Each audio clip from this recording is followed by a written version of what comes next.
Hermano, buenas tardes. Estamos alegres y contentos de estar aquí en la casa del Señor.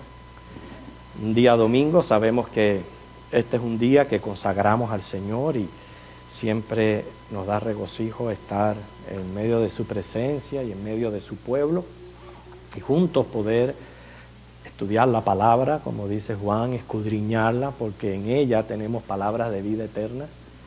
Son de mucho beneficio para nuestras almas, nos ayudan mucho en nuestra fe. Así que vamos a dar comienzo a esta escuela dominical, primeramente orando.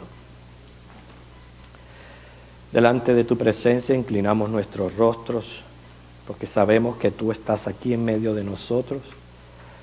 Y tu presencia, mi Dios, nos trae un sentir de reverencia, un espíritu de adoración, un espíritu de gozo, alegría y gratitud, porque si estamos aquí es por tu obra, la obra que tú hiciste en Cristo en la cruz del Calvario, donde nos redimiste y has puesto tu Espíritu Santo en nosotros para que te busquemos, para que deseemos, Señor, tu palabra y seguir aprendiendo cada día más.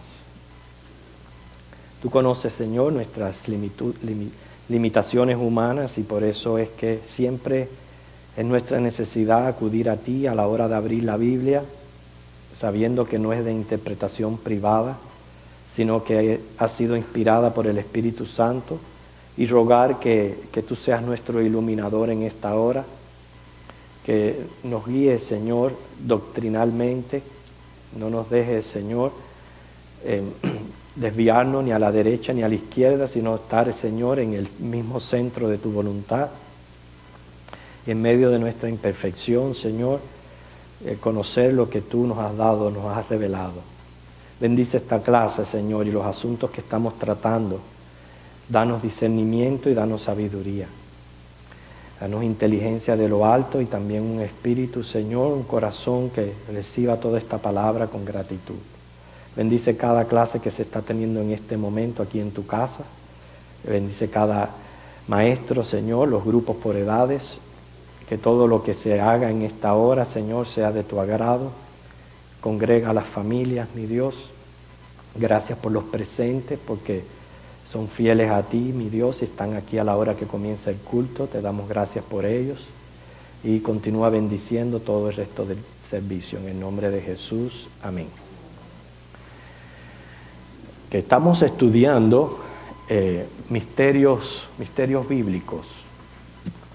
Y hoy dijimos que íbamos a dedicar esta clase al estudio de lo que fue la transfiguración, que tiene que ver con la vida del más allá y todo esto que está relacionado un tema con otro, que en escatología eso es lo que estamos viendo, ¿verdad? Todo lo que tiene que ver con la vida más allá de la muerte. Y hoy el Señor Jesús nos tiene una lección. No solamente vamos a entender el por qué Él se transfiguró, sino qué lección valiosa tenemos en este suceso y este evento, que fue extraordinario, fue misterioso, y por eso es que cabe dentro de lo que es esta clase. Primero vamos a buscar un versículo que se encuentra en Primera de Corintios, capítulo 2, el versículo 9. Primera de Corintios, capítulo 2, versículo 9. Cada vez que hablamos, ¿verdad?, de los asuntos de más allá de la muerte, lo hacemos con su debida precaución y su debido respeto a lo que Dios nos ha revelado en su palabra. Entendemos que hay muchas cosas que no las vamos a comprender mientras que estemos aquí en la tierra, y eso lo afirma este versículo que les acabo de indicar, Primera de Corintios 2, 9. Lo leemos todos.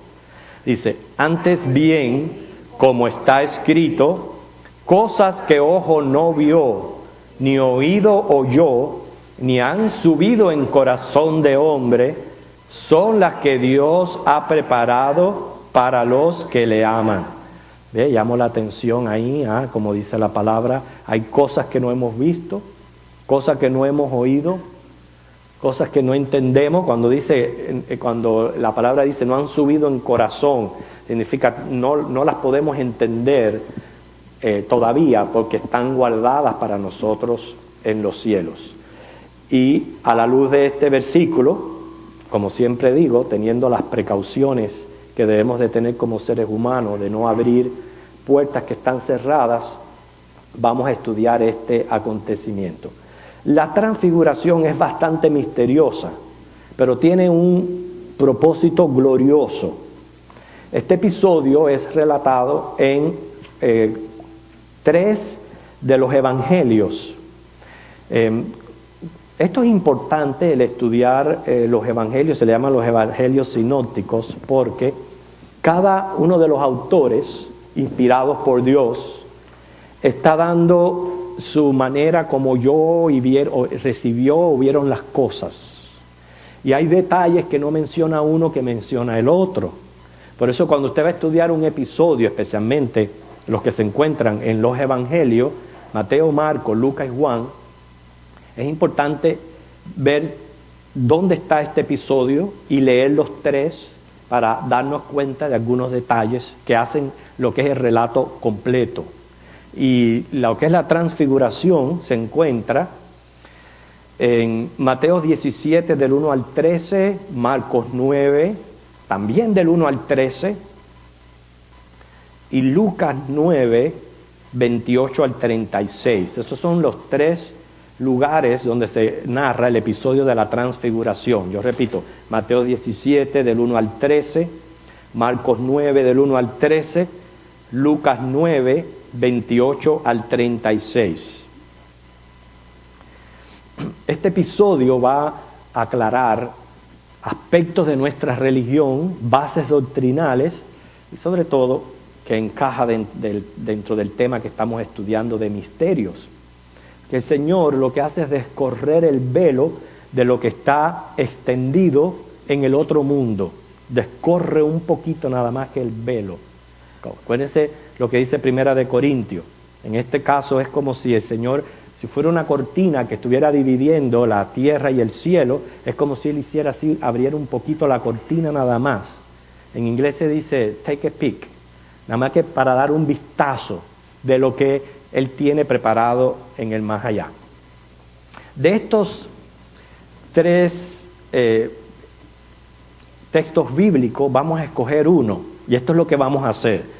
Vamos a leer uno de ellos y después yo les voy a ir mencionando qué detalles aparecen en los otros libros que completan el episodio, porque ustedes se van a dar cuenta por qué es tan importante estudiar de esta manera. Vamos a lo que es después de leer el texto, a dividir el episodio en 4 escenas, como si fueran 4 escenas que se están presentando, y vamos a estudiarla así de esa manera. Yo quiero pedirle a mi hermana Ginny que ella pase al frente. Ustedes busquen Mateo 17, del 1 al 13, porque no solamente es el primer evangelio, pero lo hemos escogido para que sirva de base para el episodio. Mateo 17, del 1 al 13. O sea, vamos a seguir con la vista y escuchar la lectura.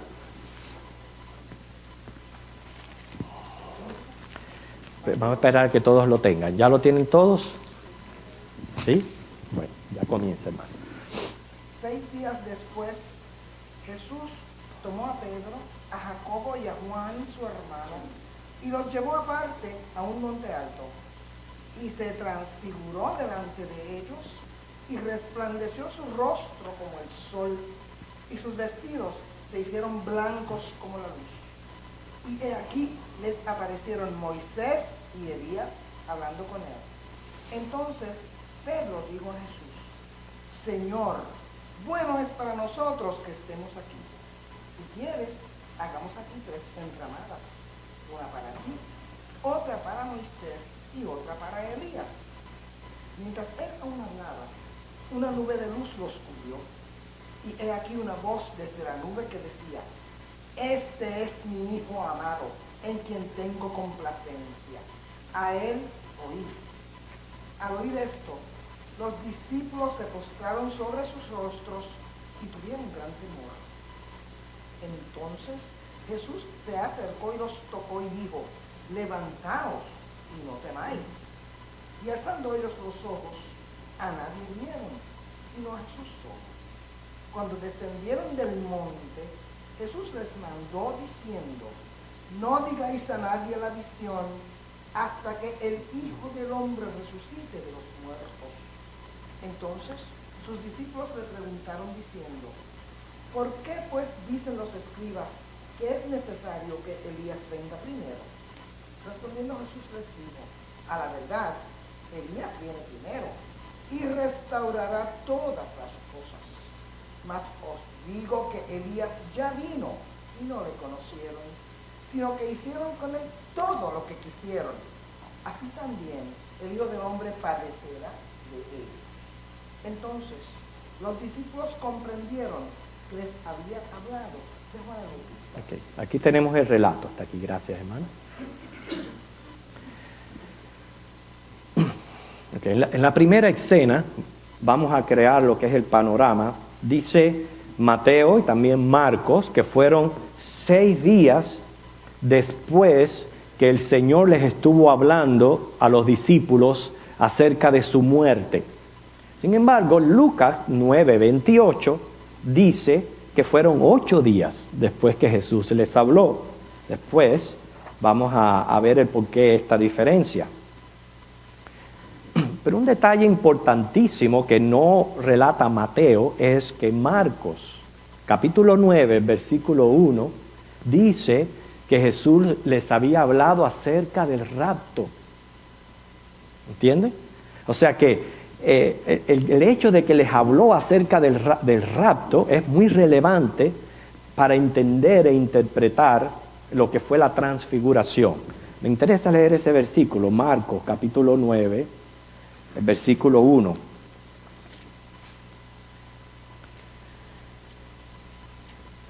Dice: también les dijo: de cierto os digo que hay algunos de los que están aquí que no gustarán la muerte hasta que hayan visto el reino de Dios venido con poder. El hecho de que algunos dicen no verán la muerte, ahí se está refiriendo lo que es al rapto de la iglesia. El caso fue que ya sabemos 6 días antes Jesús les había hablado de su muerte y les mencionó acerca del misterio del rapto. Que a lo mejor en aquel momento ellos no entendían de lo que Jesús les estaba diciendo. A lo mejor pensaron que se refería a ellos, que no iban a ver la muerte y que ya el reino iba a venir. Pero sabemos que no sucedió así. Por tanto, es una referencia a lo que será el rapto de la iglesia. El caso fue que 6 días después Jesús tomó, dice que a Pedro, Jacobo y a Juan, los llevó a un monte muy alto y se transfiguró delante de ellos. Su rostro resplandeció como el sol y sus vestidos, dice que se hicieron blancos como la luz. En referencia al vestido, Marcos 9:3 expresa que eran blancos como la nieve, como que ningún lavador podía blanquearlos como apareció Jesús. Y Lucas 9:28 menciona el detalle que el propósito de subir al monte fue para ir a orar. Y mientras estaban orando fue que ocurrió aquella transfiguración. Entonces, estando allí en el monte, aparecieron Moisés y Elías hablando con Jesús. Lucas 9:31 menciona 2 detalles que omiten los otros evangelios. Dice que Moisés y Elías aparecieron rodeados de gloria. Eso no lo dice Mateo. Y que hablaban de su partida, o sea, de la muerte de Jesús. O sea, cuando Jesús se transfigura y aparecen con él, Moisés y Elías, ya sabemos, aparecieron, pero transformados en un aspecto glorioso y estaban hablando más bien de la muerte de Jesús. O sea, esa es la escena de lo que está sucediendo.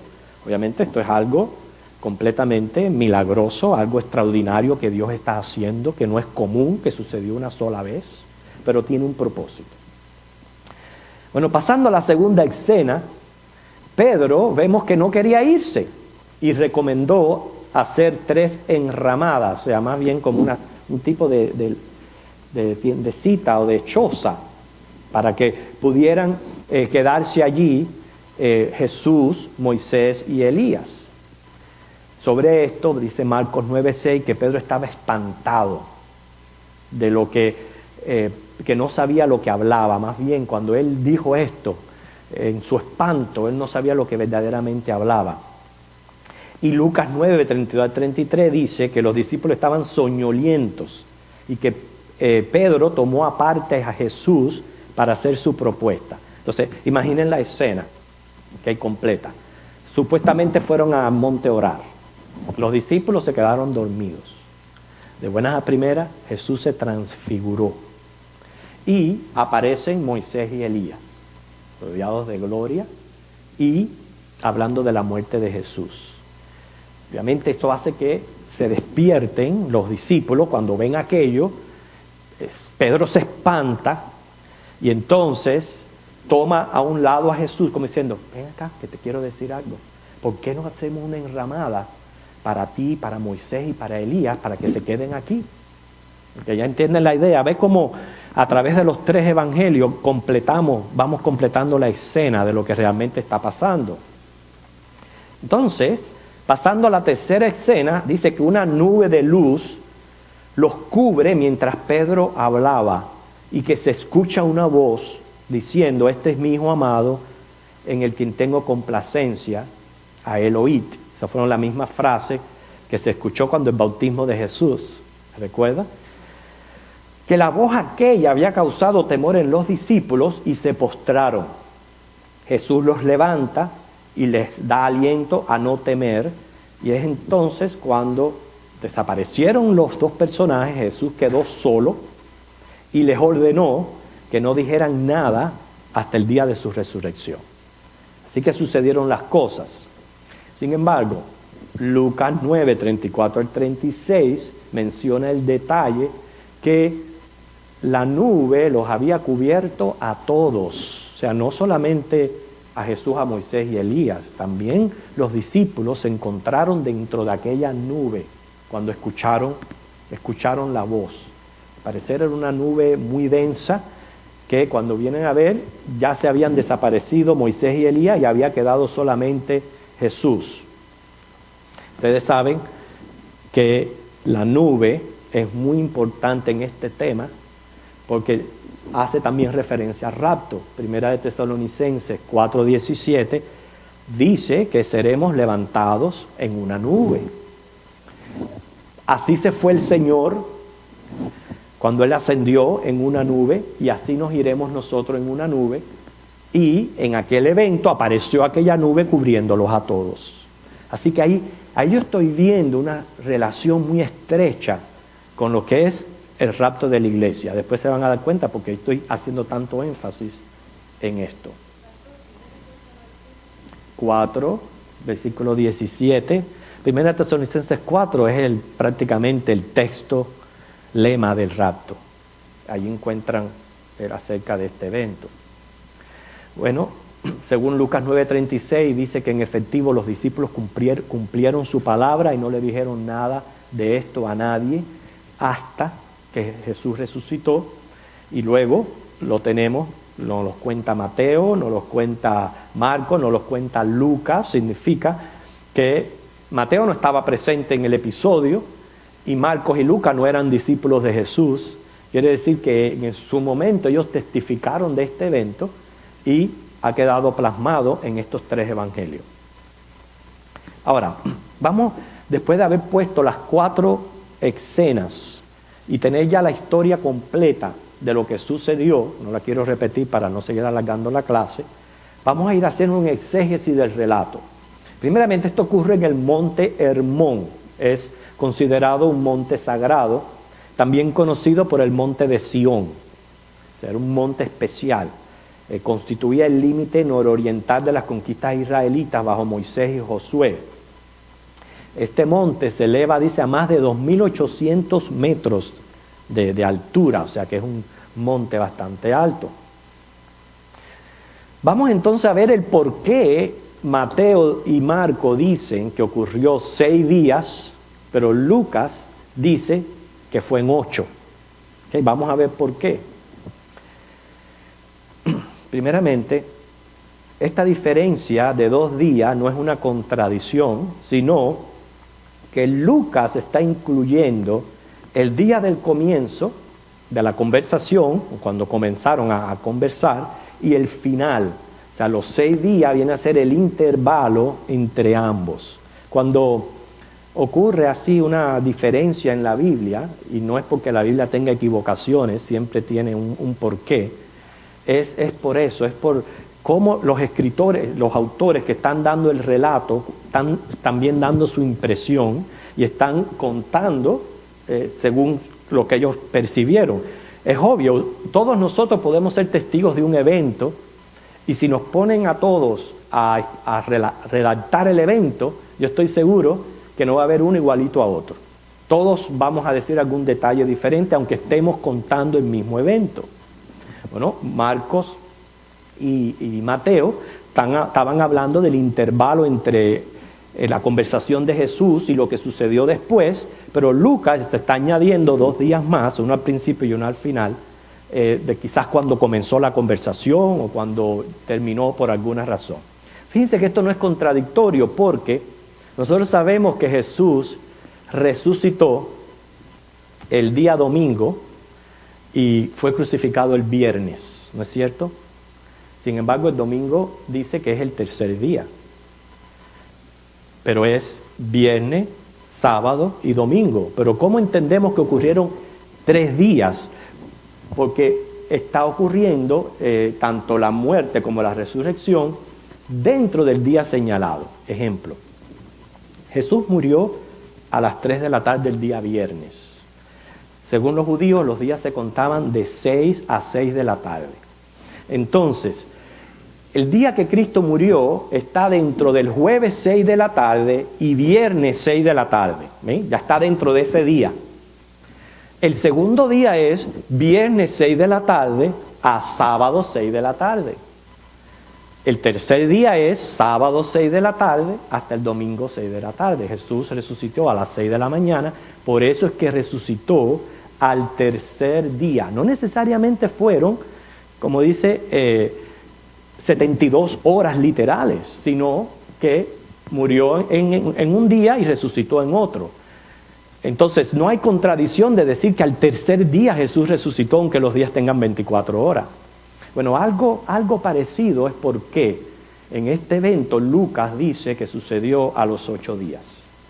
Pero bueno, es un detalle nada más que para conocer. Yo creo que hay asuntos más importantes en el texto que aprender. Jesús, anterior a esto, les había hablado de su muerte, de su resurrección y de la negación que requiere ser un seguidor de Cristo. Eso lo pueden encontrar en Marcos capítulo 8, 27 al 28. Ya Jesús comenzaba a preparar a sus discípulos para su muerte y resurrección, más bien para su despedida. Jesús sabía que no iba a ser fácil el camino del cristiano, y más en aquellos tiempos donde se levantó una persecución contra el cristianismo, que todos ellos murieron mártires del Evangelio. O sea, no era fácil seguir el camino cristiano. Para nosotros, déjeme decir, nosotros no tenemos persecución hoy día, pero tampoco es fácil. El camino del cristiano nunca ha sido fácil. Pero en aquel tiempo, imagínense, bajo aquella presión y bajo aquella persecución, ellos necesitaban, o Jesús entendió necesario, que por lo menos estos 3 discípulos tuvieran una experiencia gloriosa que los animara, que les ayudara en su fe a pasar por todo aquello que venía y luego ayudar a los otros cristianos. Pedro fue uno de los que experimentó la transfiguración. Sin embargo, después negó a Jesús 3 veces, se arrepintió con lágrimas, pero terminó crucificado con la cabeza para abajo. Entonces ahí podemos ver, primeramente en su negación, la necesidad tan grande que tenían los discípulos de que Dios les permitiera aquello que ellos estaban viendo tan glorioso. De seguro que les iba a ayudar. Como diciendo, mírenme como rey, mírenme lleno de majestad. Lo que ustedes tengan que pasar aquí no se compara a la gloria venidera. Ese era el mensaje que Jesús estaba dando y el propósito de la transfiguración. No busquen otro. Ese era el propósito por el cual Jesús se transfiguró. Era darle aliento y ánimo a aquellos discípulos para enfrentar lo que iba a venir y mostrarles que lo que nos espera a nosotros es glorioso. Por eso, no importa lo que estemos pasando en esta vida, no importa, hermanos. La gloria que el Señor tiene para nosotros es inimaginable y eso debe de servirnos a nosotros de aliento y de ánimo a seguir fiel en Cristo y a ser obedientes. Bueno, Jesús va a orar, aparentemente era de noche, Pedro, Jacobo y Juan se quedan dormidos. Este era el círculo más íntimo entre los discípulos.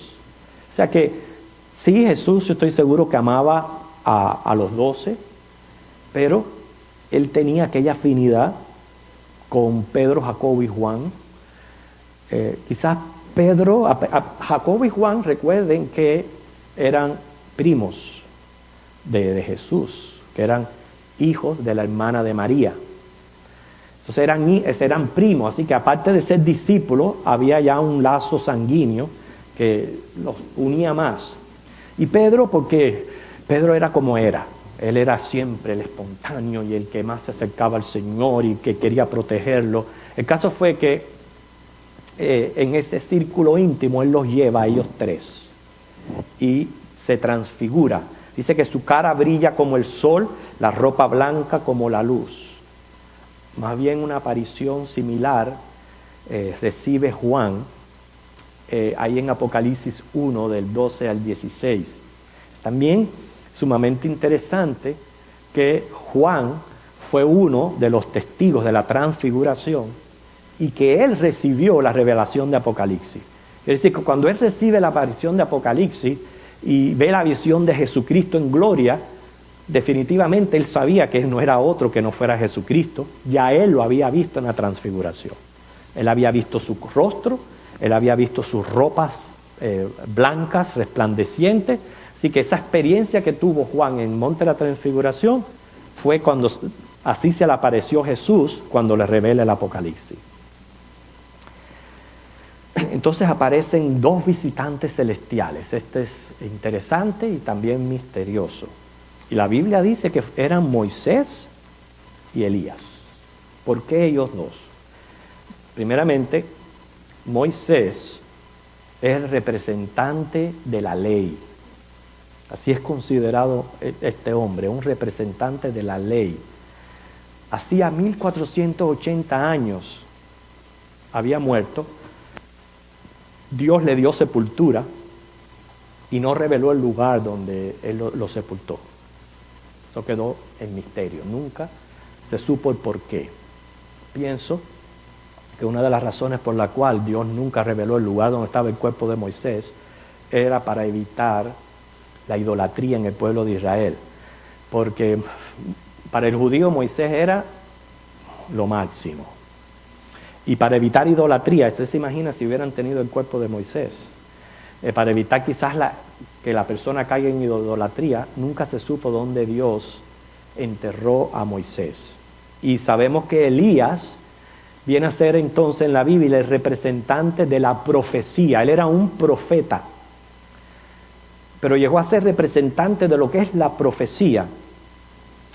Elías había ascendido al cielo ya hacía más de 900 años sin experimentar muerte. Sabemos que hay dos personajes en la Biblia que subieron al cielo sin ver la muerte: Enoc y Elías. Y esto había ocurrido 900 años antes.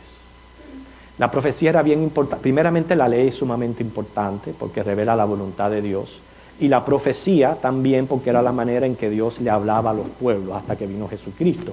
Así que estos dos hombres aparecieron no por gusto, había un propósito por el cual el Señor permitió que aparecieran en aquel entonces. Inclusive podemos saber que ellos dos van a aparecer de nuevo como testigos en el tiempo de la gran tribulación, como dice Apocalipsis capítulo 11. Los tres estaban hablando del suceso más importante, la muerte, la resurrección y la ascensión de Jesucristo, según Lucas 9:31.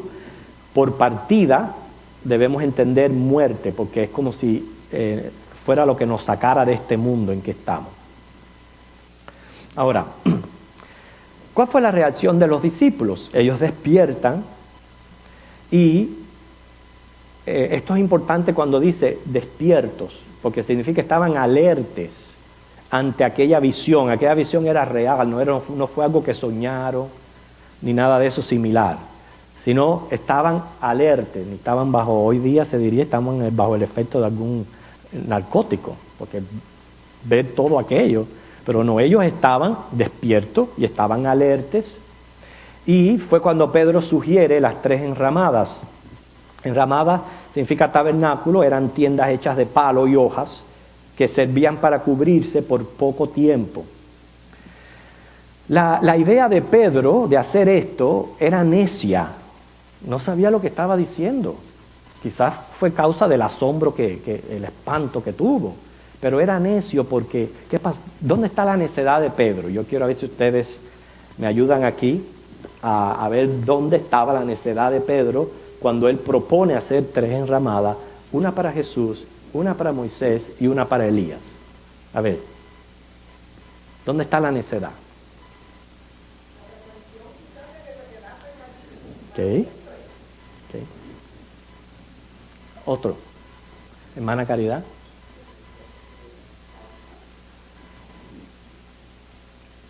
Ok, no, pero los vio vivos allí, estaban hablando. Eso lo sabes tú, pero no Pedro. A ver, hermano. Esa es la idea. ¿Tú ves? Esa es la idea. La necedad de Pedro fue igualar a Jesús, a Moisés y a Elías. Jesús no era igual a ellos dos. Sí, Elías fue un gran hombre de Dios, el representante de los profetas. Y eso es todo. Moisés fue un gran siervo de Dios, el representante de la ley. Pero Jesús sobrepasa a estos 2 hombres. Él no podía compararlos y hacer lo mismo para los 3, porque Jesús es el Hijo de Dios. Por eso es que se oye esa voz: este es mi Hijo amado, en quien tengo complacencia. Ahora, aquí hay una tremenda aplicación en cuanto a la transfiguración, y podemos entender la diferencia con nuestra experiencia, y si el tiempo nos permite, vamos a hablar de lo que es el intermedio, el tiempo intermedio del alma, lo que va a suceder con el alma en ese tiempo en que esperamos la resurrección. Fíjense, transfiguración es un término griego que se usa metamorfó. Es el mismo término de la metamorfosis, que ustedes saben que eso es lo que le ocurre a la mariposa, ¿verdad? Que ocurre una transfiguración. La mariposa se convierte de lo que es un gusano a una cosa hermosa, completamente diferente en naturaleza. Eso es algo milagroso, extraordinario, una cosa grandiosa de la naturaleza de Dios. Ahora, esta visión anticipa la futura exaltación de Jesús y del reino venidero. Jesús se transfiguró porque Él es Dios y Él tiene el poder para autotransfigurarse. Por eso es, que valga la aclaración entre estos 2 términos, que cuando la palabra se va a referir a nuestra experiencia, no dice transfiguración, se dice transformación. Jesús obró una autotransfiguración, que es algo que viene de dentro y se manifiesta afuera. Pero Él lo pudo hacer porque Él es Dios y Él tiene el poder para transfigurarse. Pero cuando se usa transformación es algo exterior que se introduce a fin de cambiar el interior. Es decir, lo que nosotros vamos a experimentar cuando Cristo venga y seamos arrebatados no es una transfiguración, Es una transformación. Y lo dice Primera de Corintios, capítulo 15, el versículo 51. Primera de Corintios 15, 51. Primero que lo tenga, lo lee.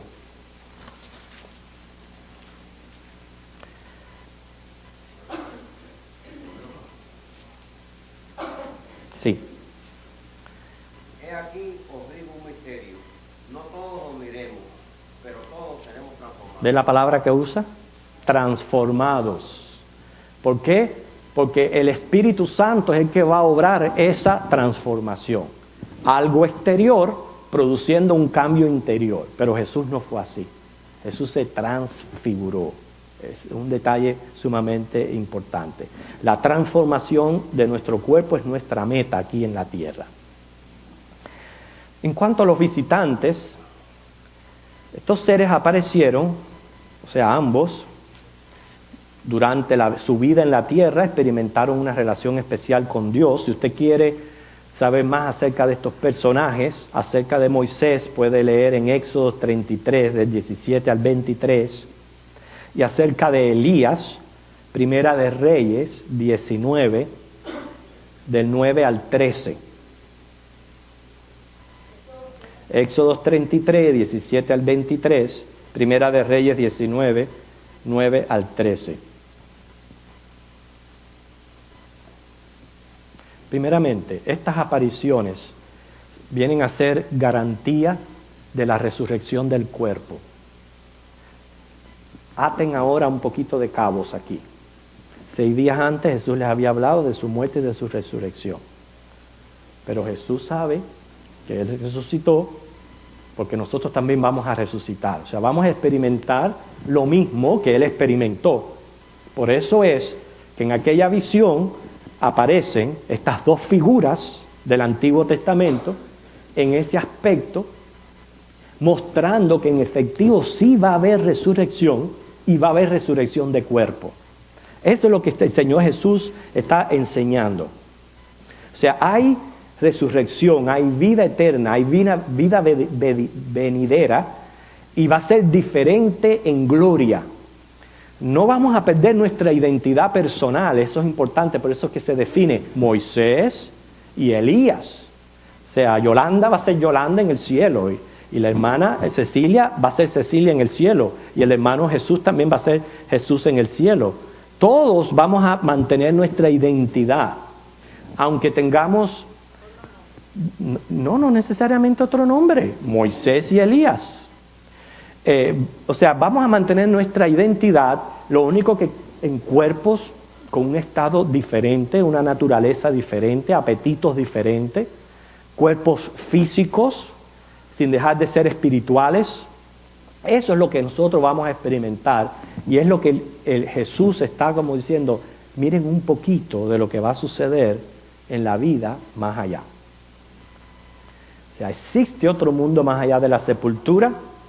Y una de las cosas importantísimas es que mientras que ocurra esa resurrección, los creyentes están sin peligros.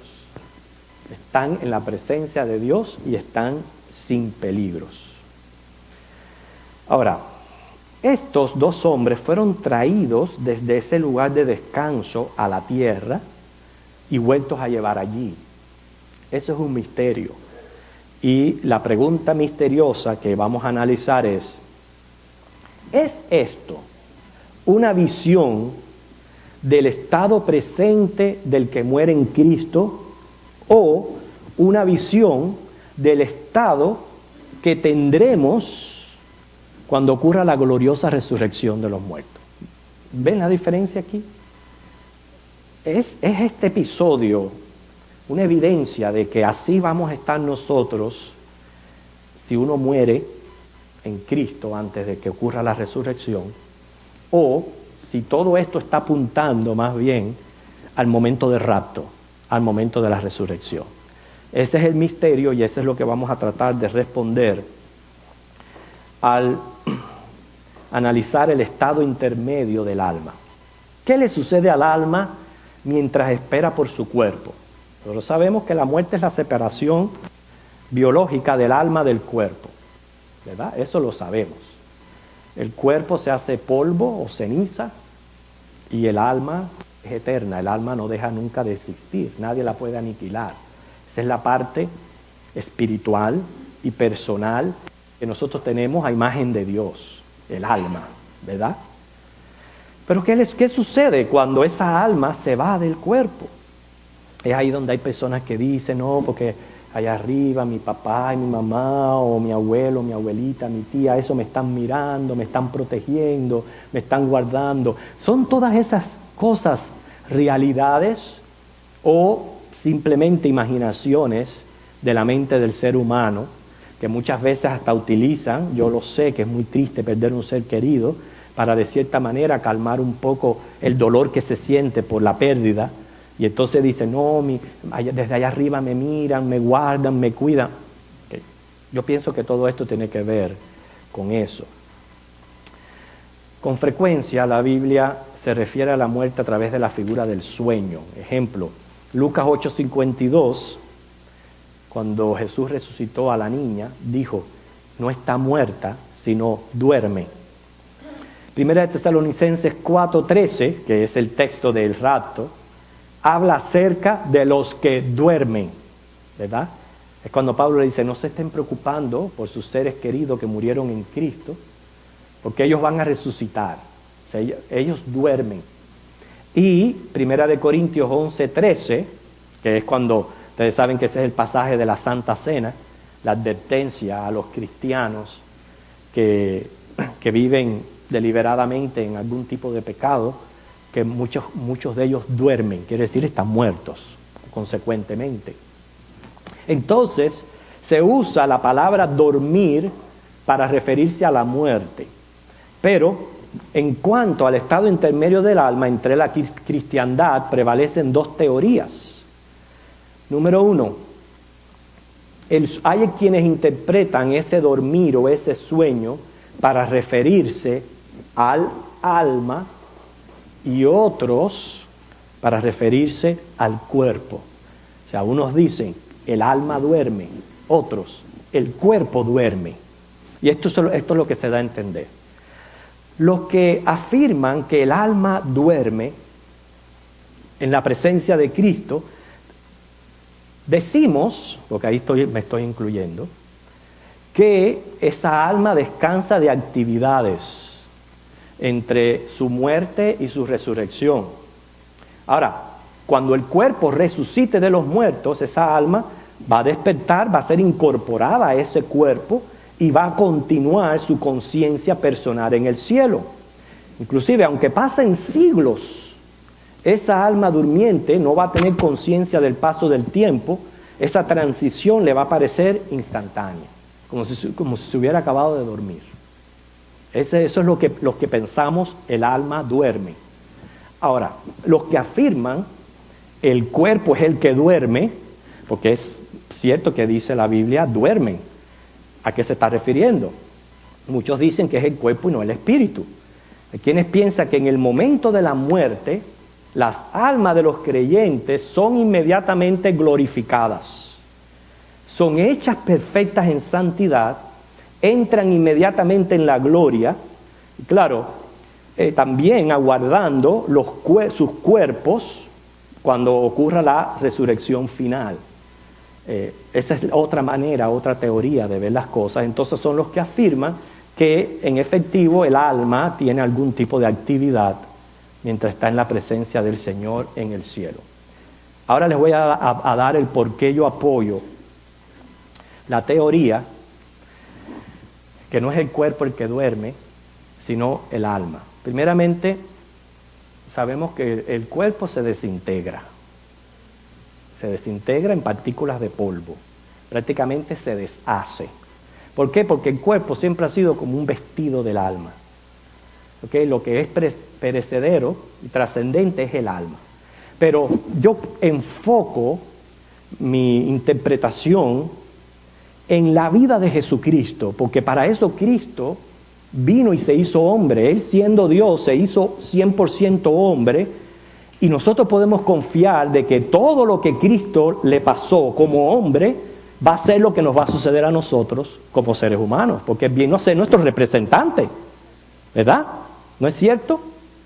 Bueno, 1 Corintios 15:20 dice que Cristo es la primicia, o sea, Él fue el primero en resucitar en cuerpo, porque el alma no resucita.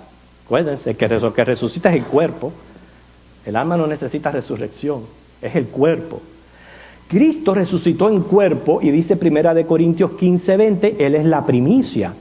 Entonces, yo no puedo considerar que hayan habido otras personas que experimentaron lo que es la gloria o ese estado glorioso antes que Cristo. ¿Entiende? Él es la primicia. Número 2. En esa condición física, Jesucristo se encuentra sentado a la diestra de Dios en las alturas. Okay, no fue que su cuerpo quedó en la tumba, se hizo polvo, porque al fin y al cabo su alma, la parte espiritual o personal, está activa y está consciente y está... ¿Por qué? Porque cuando Él resucitó, fíjense que dice la Biblia, su alma no fue dejada o Él no fue dejado en el Hades.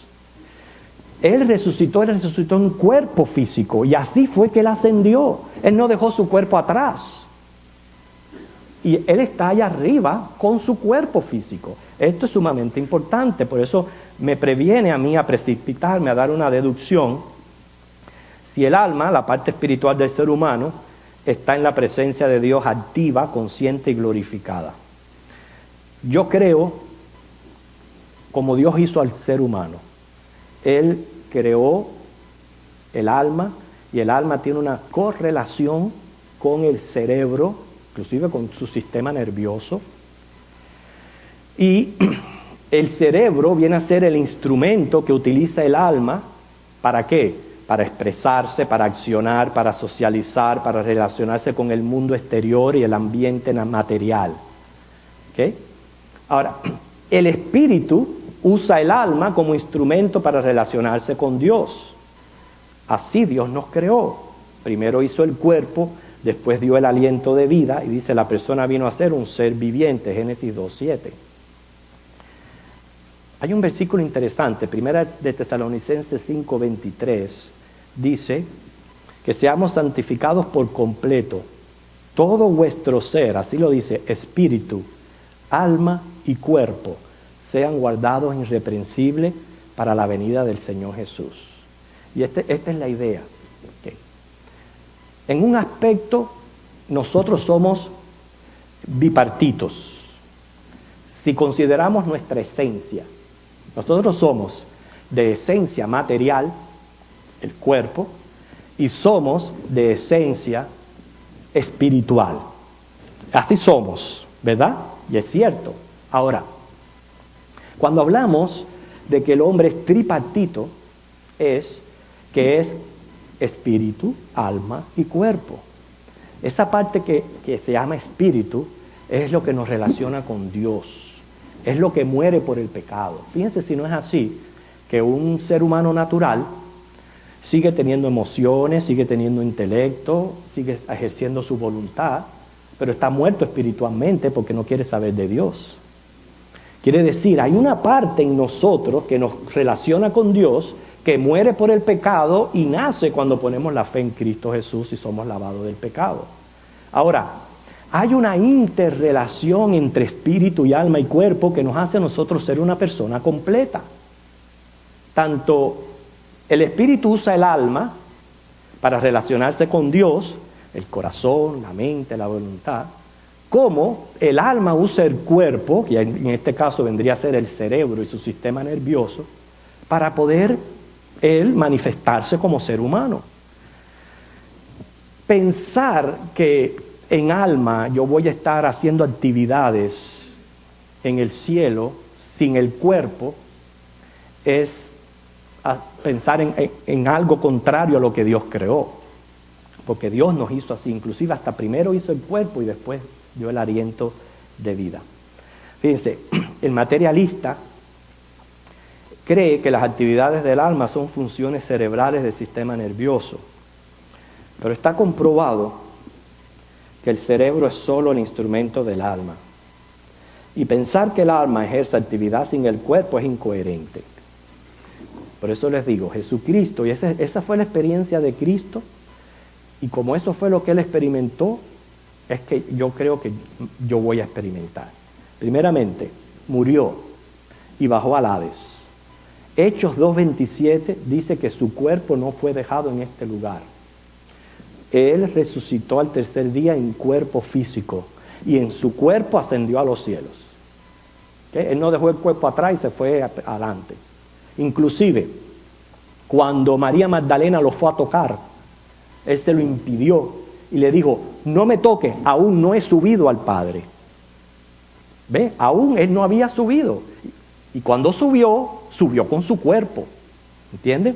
Por tanto, ¿qué me hace pensar que el hombre va a experimentar algo diferente a lo que experimentó Jesús? Yo entiendo que los creyentes en Cristo duermen, esperando la resurrección de sus cuerpos. En el momento que ocurra la resurrección, entonces van a ser cuerpos glorificados, alzados en una nube como fue alzado el Señor. Y así vamos a hacer ahora. ¿Cómo el alma duerme? Porque sería la otra pregunta, porque hay quienes piensan que dice que es incoherente pensar de que el alma está como en un estado flotante. Mire, hermano, déjeselo al Señor, eso es un misterio de Él.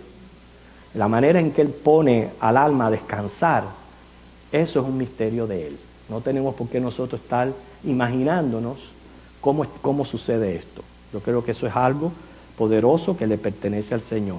Pero, si vamos a 1 de Tesalonicenses 4, del 15 al 18, vamos a leer ese pasaje, ya vamos a terminar con esto. 1 de Tesalonicenses, capítulo 4, 15 al 18.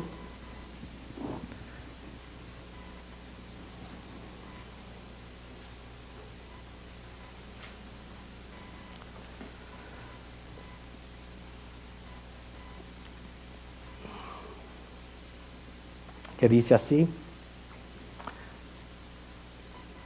por lo cual os decimos esto en palabra del Señor, que nosotros que vivimos, que habremos quedado hasta la venida del Señor, no precederemos a los que durmieron.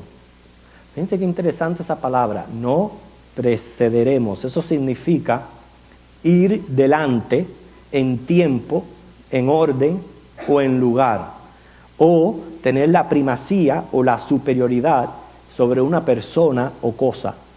Así que yo creo que ni los vivos van a preceder a los que durmieron, ni los que durmieron van a preceder a los vivos, porque todos se ponen en un solo evento. Ahí lo dice el Señor. Vendrá el día que los que duermen van a escuchar el sonido de la trompeta y van a resucitar. Y los que hayan quedado vivos van a ser transformados. Y todos vamos a ser llevados y estar siempre con el Señor. Ahí es donde yo veo un solo evento. Y la realidad bíblica de que Cristo es la primicia y que luego vienen los frutos detrás, que somos todos nosotros. Entonces, para mí eso es la respuesta a este misterio. ¿Okay?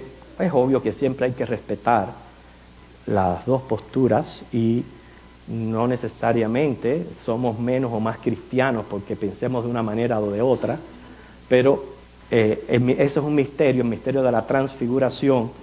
Y ya para dar oportunidad a opiniones, para mí ocurrió con el objetivo de animar a aquellos discípulos a que se mantuvieran fieles y firmes, a pesar de lo que viniera, se mantuvieran fieles y firmes, porque Dios les mostró un poquito de esa gloria que ellos vieron, y que se está refiriendo es al rapto de la iglesia y a lo que le ha de suceder tanto a los creyentes del Antiguo Testamento como a los del Nuevo Testamento en un solo evento. Hermano Oreste, ¿usted tiene alguna pregunta o comentario?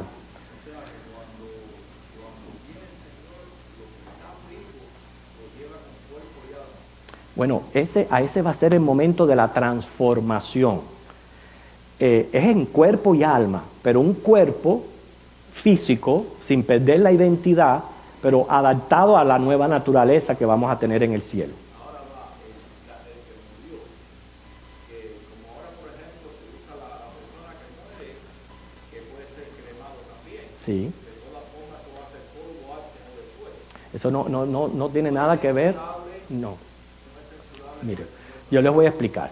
El hecho de ser polvo y ceniza, que en efectivo la Biblia dice que así es el hombre, polvo y ceniza, no va a hacer ningún efecto en lo que es el alma ni en la resurrección.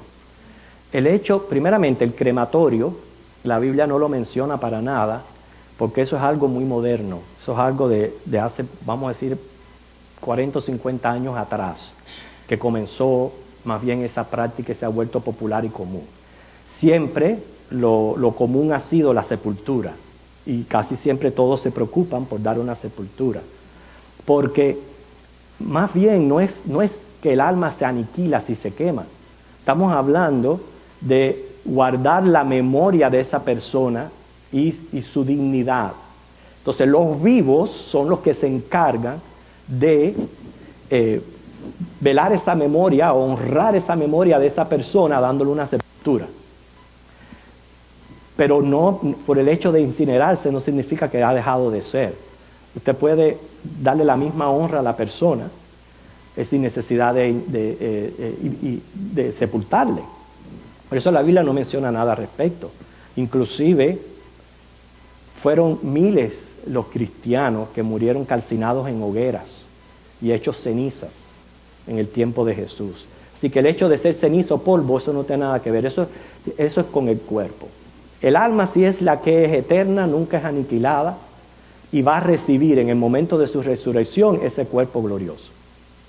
Pero la idea está aquí, que los que mueren en Cristo no van a experimentar algo antes de nosotros los vivos, sino Dios está esperando a ese gran evento del rapto y mientras tanto esas almas, en vez de estar en tormento, están en descanso.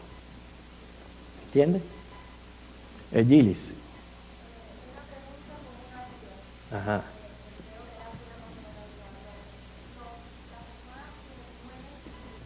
Uh-huh.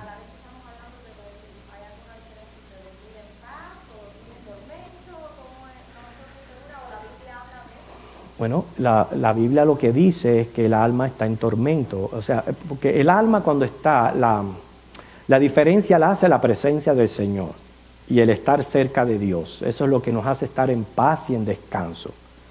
Cualquier estado que sea lejos de Dios es tormento y desesperación.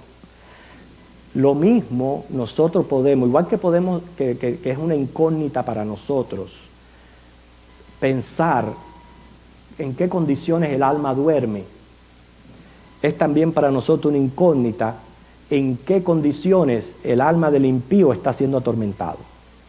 ¿Entiende? Sigue siendo una incógnita. Pero el mismo suceso le va a ocurrir a uno que al otro. El cristiano va a resucitar en cuerpo para vida eterna en el cielo y el impío va a resucitar en cuerpo para tormento en el infierno. ¿Entiende? Entonces es lo mismo, le ocurre a uno lo mismo al otro, la diferencia está en la cercanía o la lejanía de Dios. ¿Hay alguna otra pregunta, hermano? Quisiera añadir algo sobre lo que habló de los evangelios y los puntos de vista de los diferentes evangelistas. Cuando es verdad que Marco no caminó con el Señor, no fue escogido entre los 12, era un niño muy joven, pero cuando él escribe el primer evangelio, que es el evangelio de Marco, fue narrado por el apóstol Pedro, Sí. que sí estaba muy de cerca con el Señor. Sí. Claro, ellos recibieron esa revelación de uno de los de ellos mismos. Y Lucas también, que era un médico y era hasta gentil, escribió por lo que escuchaba, y ahí nosotros entendemos que todo eso es inspiración de Dios. Pero más o menos ha quedado claro, hermano, si usted tiene alguna pregunta.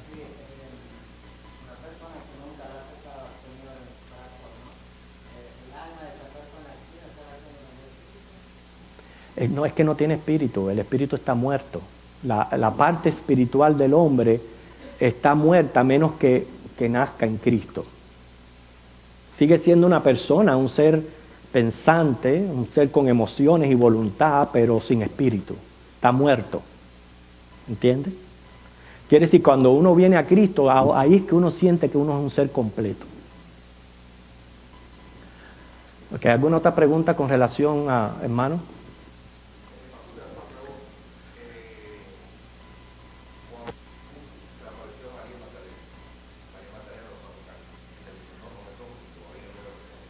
Uh-huh.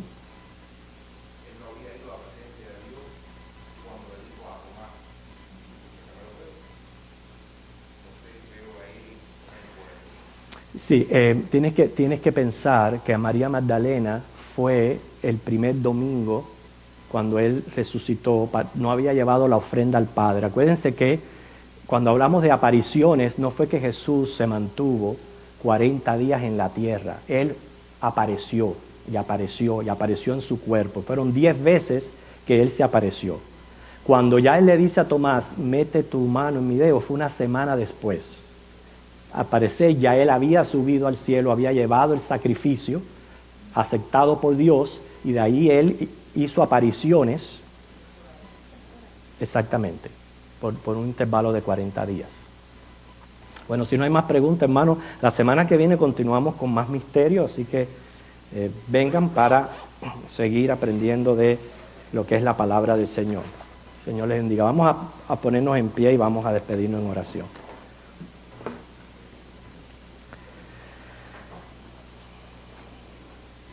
Te damos gracias, Señor, porque dejaste plasmado en tus escrituras este suceso de la transfiguración, que nos sirve de aliento, de ánimo para poner la mano en el arado y no mirar atrás, porque delante tenemos, Señor, una gloria que no podemos ni tan siquiera imaginarnos. Así que ayúdanos, Señor, para que no importa lo que estemos pasando en este mundo, sepamos que nada ni nadie, Señor, merita que uno quede corto, Señor, de esta gloria y quede corto de experimentar todo lo que tú tienes para nosotros, especialmente de ese rapto que va a ser nuestra partida, nuestra salida de este mundo cuando comience la terrible tribulación. Ayúdanos a permanecer fieles y alentados, Señor, con esta esperanza de que tú vienes pronto por tu iglesia. Y prepáranos ahora para el culto de adoración en Jesús. Amén.